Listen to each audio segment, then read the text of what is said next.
Major funding for this program is made possible by grants from HSH Nordbank, New York branch, and First American Title Insurance Company of New York, Perfect Building Maintenance, Greenberg Traurig LP, the Moynihan Group. Additional funding for this program is made possible by grants from Antares Real Estate, Arbor Realty Trust, C.B. Richard Ellis, Cushman & Wakefield, Fremont Investment and Loan, Massey Knackle Realty Services, Rosenthal & Rosenthal, Inc., Signature Bank, Stonehenge Partners, Swig Equities, the Engel Berman Group, the Witkoff Group, Titan Capital, YL Real Estate Developers.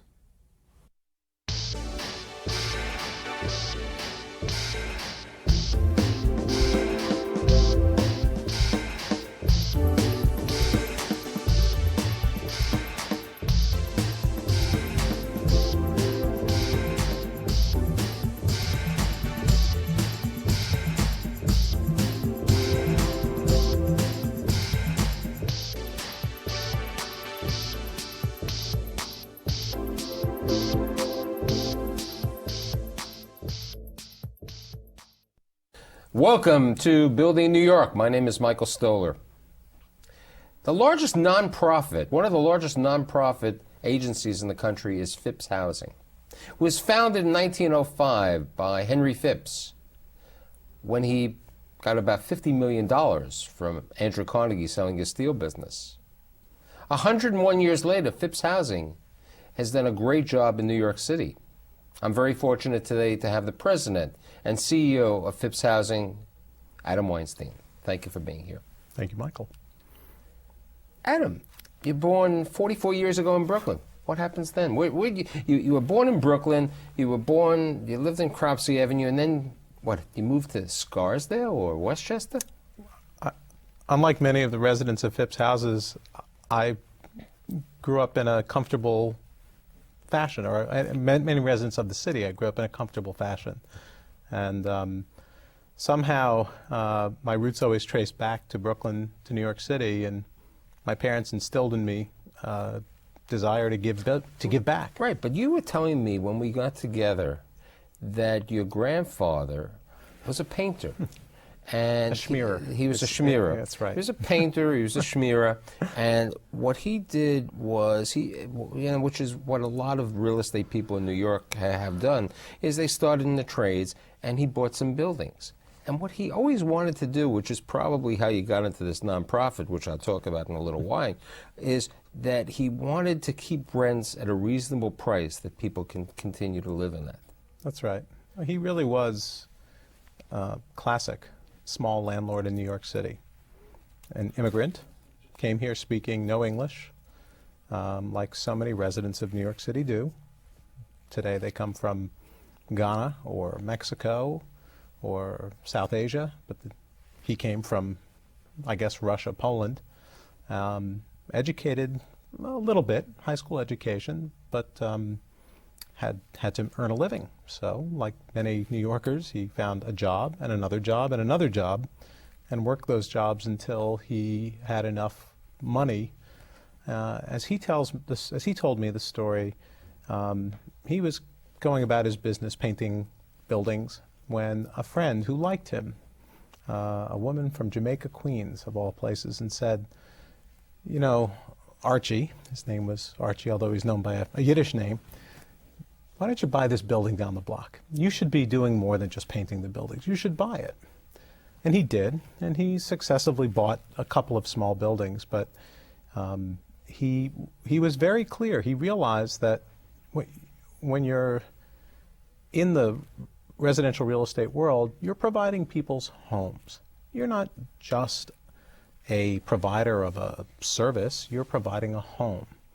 And I think he realized that the smartest thing to do was to maybe not get the maximum, maybe not charge the most, retain the customer, provide a service, respond to their needs.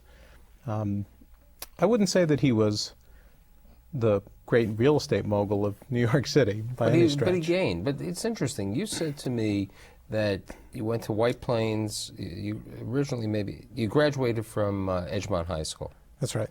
But before you graduated, you worked summertime, but when you were 16 to 17, you had a very interesting situation that you gained insight about something because you were insulated from this. You went to the Bronx, Intervale Avenue. Well, that's right. Actually, maybe it being the child of a painter, all of my family worked. Right, your mother said at 13 years of age, get a job. Get out of the house, go get a job. And we all did manual labor, and to this day, we all actually, we're sort of competitive tinkerers, you might say.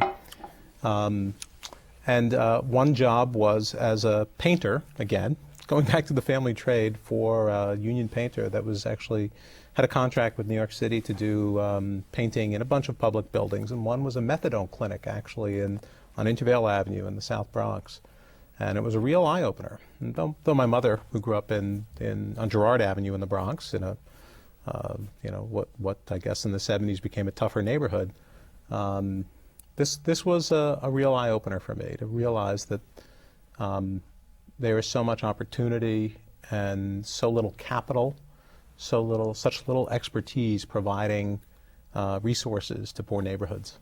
So now your grandfather was a painter. Your father follows the tradition of the world, become a physician. He becomes a physician. Get overeducated, exactly. Get overeducated. And now this graduate in 1977, decides to go to Yale University. Yeah, get really overeducated. And what do you do at Yale? Well, you learn how to crow, the rowing team. I mean, this wasn't something we did in Brooklyn. I mean, it was. Yeah, I wouldn't say it related directly to my experience today, although in thinking about this when we spoke, part of the reason I liked going to college in New Haven was that New Haven is a tough town. New Haven, like New York City, in fact, on a per capita basis, more than New York City, is a town affected by the great migrations of the 50s, 60s, and the urban renewal programs of the 60s and 70s. Town with enormous problems in poverty, really one employer, massive exodus of manufacturing businesses. Sounding familiar? Sounding like a certain city that we work in? And there was lots of opportunity for someone who wanted to do volunteer work, which I did do in college. But you continued painting. The summers you were a painter. Right. I mean, you became a painter. Painter. But then you decide one summer, I got to get a job. You got to get a job. And what do? You become a schlepper in the office of Congressman Steve Solar? Yeah, it's sort of like a painter. Right, that's right. And what do you do there? You do what kids in college do for congressmen. You answer letters, constituent letters, and actually a lot of which were about housing and the sorts of things that you deal with in government. You graduate. You didn't want to become a physician. You graduate and you take a job with a company called APN? APM, that's right. That's right, consulting firm. And a consulting firm, and you said, this ain't for me? Sure. I think like a lot of idealistic liberal arts graduates, I took a job, that came to campus, and it sounded interesting, but I realized soon that my interest was in public and private, combination of public sort of public benefit work with private sector resources. So I left that job and went to work. But we're in the worst administration. The city is in dread. We're in this situation, and you go to work for the Koch administration. Well, actually, it was getting better. Things were starting to change. That's right. I worked as an assistant to commissioner of what's now a little bit of the Economic Development Corporation, a little bit of Small Business Services. As an assistant to the commissioner, writing things, researching things, doing new business proposals. I guess high-class gopher is what I'd probably call it. So how, after that, do you decide that this Yale-educated painter who worked for Solars, who worked in consulting, who's now at Koch, it's time to go to Harvard? Yeah. How do you decide you wanted to go to Harvard? Well, to paraphrase John Kennedy, right? It was the best of both worlds. It was, Yale education and a Harvard degree.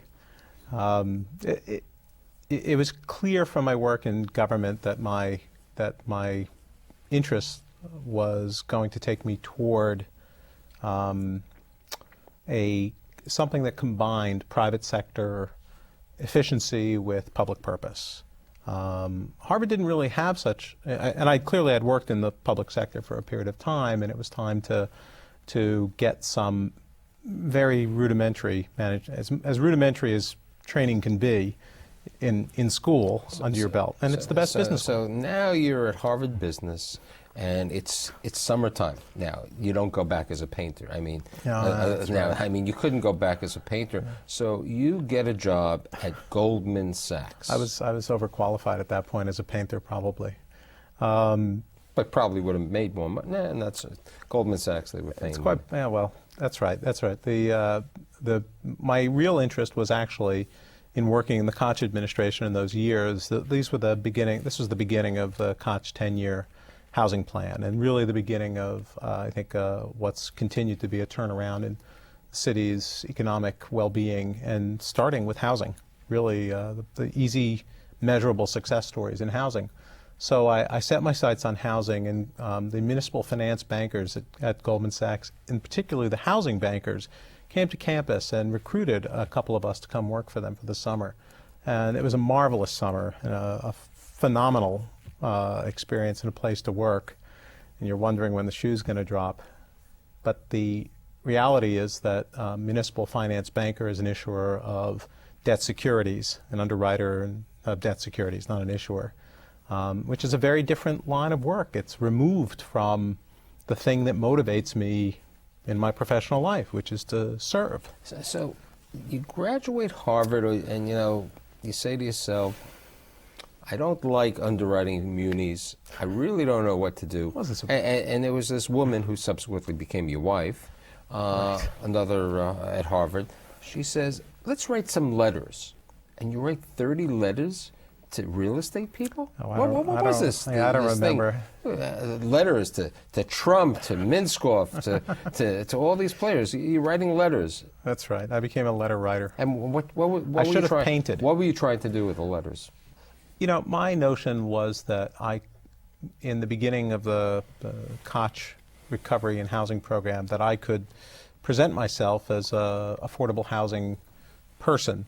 I now realize how little I knew, maybe how much I still don't know, and tried to convince some of New York's real estate names to adopt me as an affordable housing developer for them. And in the course of it, I think I got some very nice job offers to do, what real estate people do, commercial leasing, what have you.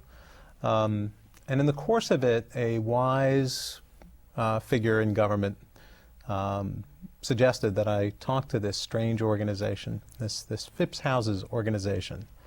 And the rest, as they say, is history. So you're 27 years of age. Yale, Harvard, Goldman Sachs, and you go to work for a painter, right? And a painter, and you go to work for a nonprofit as assistant to the president. Right. And what do you do? I mean, now this is a nonprofit agency that in 1905 got involved and built a tenement. I mean, but it was a tenement. The first property, I think, was on a new tenement on 33rd Street. First Street between 2nd and 3rd Avenues. So they built that. And it was a model, and they charged like $1.25 a room. That's right. And the maximum you were paying was... With hot water. With hot water, you were paying $10 a month. And Henry Phipps, really was interesting. But here, this is an agency that really wants to provide affordable housing. And people who have watched all of my shows know that I'm a big advocate on affordable housing, because affordable and market work housing. So what do you do there? What do you do at the beginning? In the beginning, again, you apprentice. You learn about aspects of each development project, from engaging in land use, design, although there really wasn't, at that time in 1990, 89, 90, the city had more property than it knew what to do with, appropriately zoned.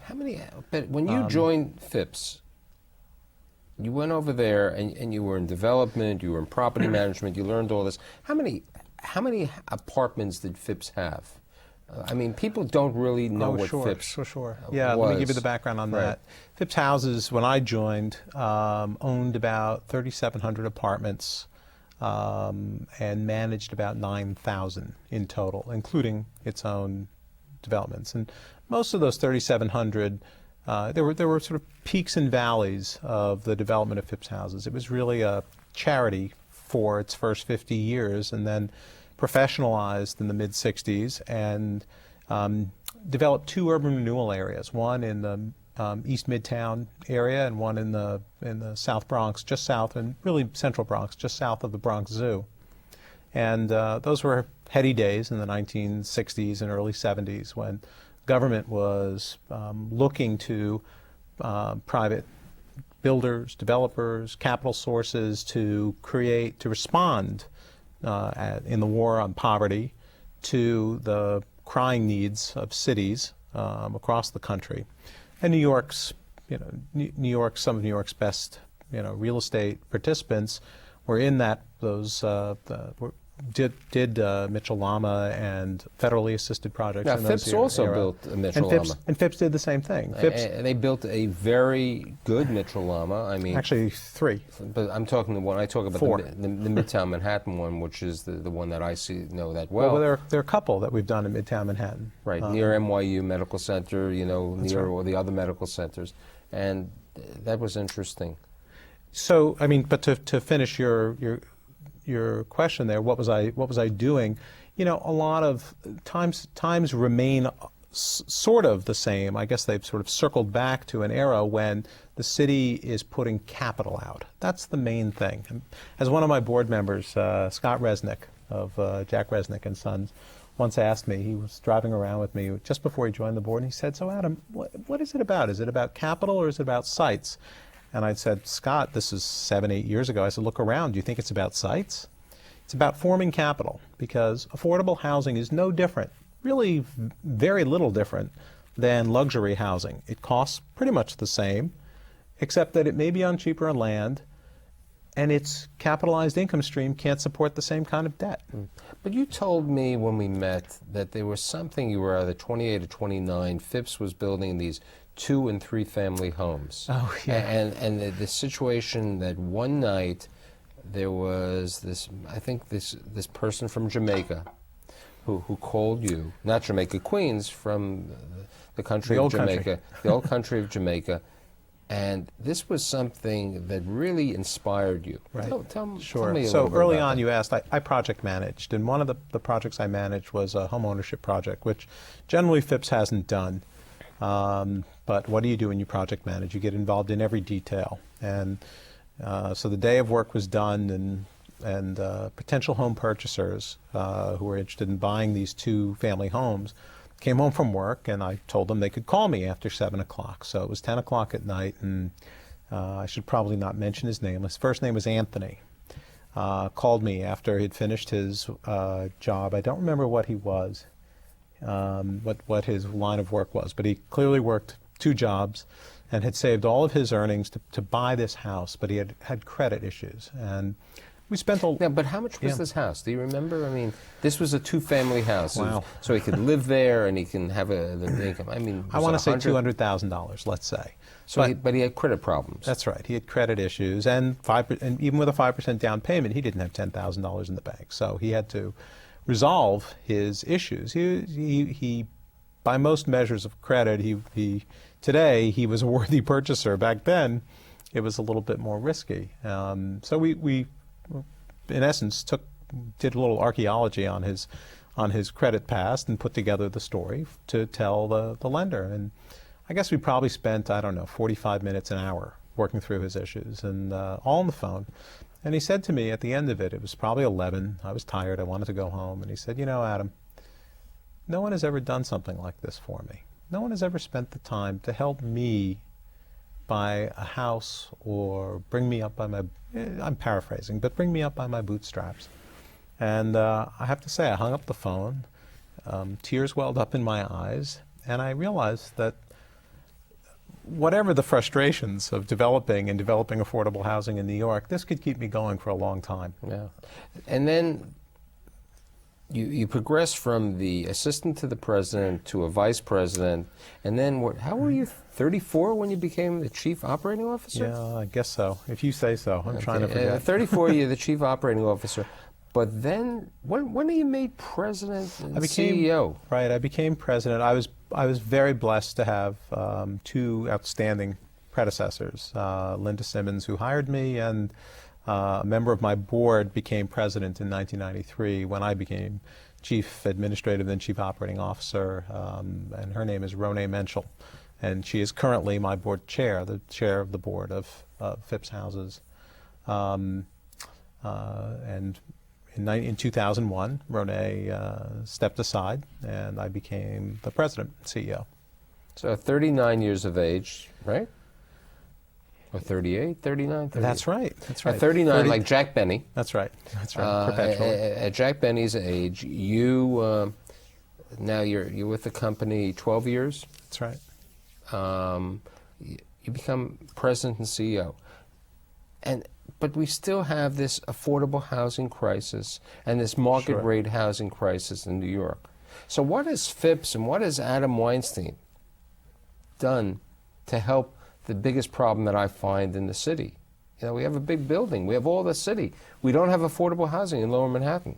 We don't have affordable housing. The working people need affordable housing. What has Phipps been doing recently over the last couple of years?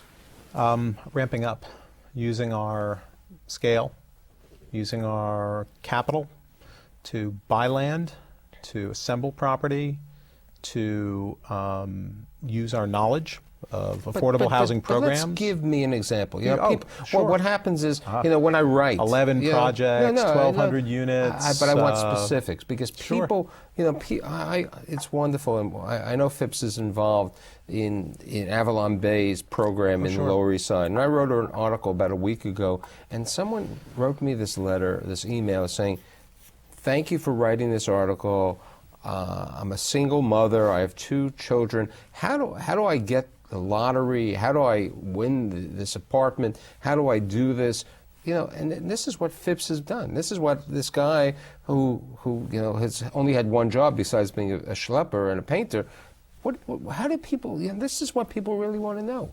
Tell me about it. Tell me about what Phipps did in the Lower East Side with the Avalon Bay program. That was a joint venture between us and Avalon Bay communities, also with University Settlement and the Y, but it was, I think, a very early version of the city's request for proposal for large publicly owned sites, and we see more of that now, in which there was a clear value to reserving a portion of the units on the site for affordable housing purposes. Since it was one of the first, I think it was kind of a pilot. The city at the time also wanted cash for the property. In 1997, the city's coffers weren't quite as full when we first made the offer on the property. And the objective there was to increase the number of affordable units beyond that which is typically seen in Manhattan, which would be 20% of the units reserved for affordable use. And the city's requirement was that we dedicate 25%. It was incremental, but when you're talking about 700 apartments, it's an incremental 45, 42 apartments for affordable housing purposes. And we in Avalon Bay put together a plan. We thought it was a great plan. It used some of Phipps's expertise in accessing publicly available capital programs. I think the government looked upon this as a way of ensuring affordability, partnering a great real estate investment trust with an organization whose mission says affordable housing. Our skills in renting up affordable units, because we do an awful lot of that for ourselves and for our for-profit partners and developers. You know, so let's try to identify you had these 42 units or something. You even had more, because in the total affordability complex, you had 25% of the total units. That's right, 25. 25% was affordable. But here's this person, you know, and I utilize my doorman, who really always comes to me. He's usually these ads in the New York Times, the Post, in El Radio, and all the other papers, the Irish Echo, and they say, if I earn this and I am a family of this, I can get an apartment. Tell me, what is that? Explain that. And how Phipps is involved in that. Sure. That's a public lottery. Lottery is the right word. Used to be only for low-income households. The challenge now is creating more mixed-income developments. And when I say mixed income, I'm not talking about 80% of the units at Manhattan market rates. I'm talking about moderate income apartments and middle income apartments for a cop and a teacher with a young child or two. These are scarce supply and in great demand, and so typically outside of Manhattan. Right. And how is Phipps creating this? I know you're doing projects in the Bronx. Phipps has done projects in Manhattan, Queens, and the Bronx. Staten Island, you forgot. We've never done a project in Staten Island. But how are you doing this? And we don't have that much time, but how do you build this affordable housing? How do you build this? Starts with cheap land. So you get the land for cheap. Starts with cheap land. It starts with agreeing to a longer commitment on affordability. It starts with expertise in managing construction costs. And it comes with good management, because it sure is cheaper to build and preserve than it is to build and rebuild later on. And that's an important part of our mission. We manage 13,500 units of affordable housing. Preservation is a critical need. Preservation of affordable resources, and preservation of the government's resources. Part of the value of Phipps, as I think I've said to you before, Mike, is scale. And we're a government partner, if you will. We're a private sector entity partnering with the government to do something that the public wants at scale. Cheaper, faster, ideally more productively. So now, at 44 years of age, with all this education, right. Now what? You're going to stay at Phipps? Sure. You're going to keep this up, and you're going to keep the affordability? I have the best job in the world. Why? Why do you have the best job in the world? I wake up in the morning. I know I work with smart people. It's as solid and innovative an organization as exists. And I think of Anthony Bonnet. Oop, I said his name. I think of Anthony. And you know, Adam, I think you've made the right path. And I think you've done a great job. And I think what you and Phipps and your board of directors are truly builders of New York. And thanks for being here today.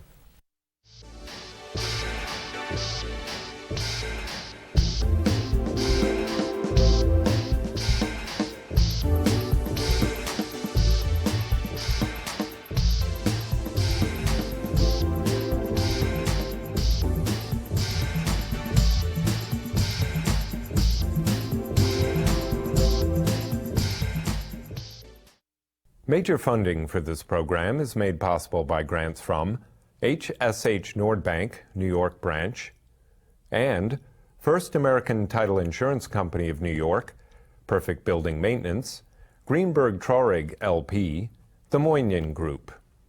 Additional funding for this program is made possible by grants from Antares Real Estate, Arbor Realty Trust, C.B. Richard Ellis, Cushman & Wakefield, Fremont Investment and Loan, Massey Knackle Realty Services, Rosenthal & Rosenthal, Inc., Signature Bank, Stonehenge Partners, Swig Equities, the Engel Berman Group, the Witkoff Group, Titan Capital, YL Real Estate Developers.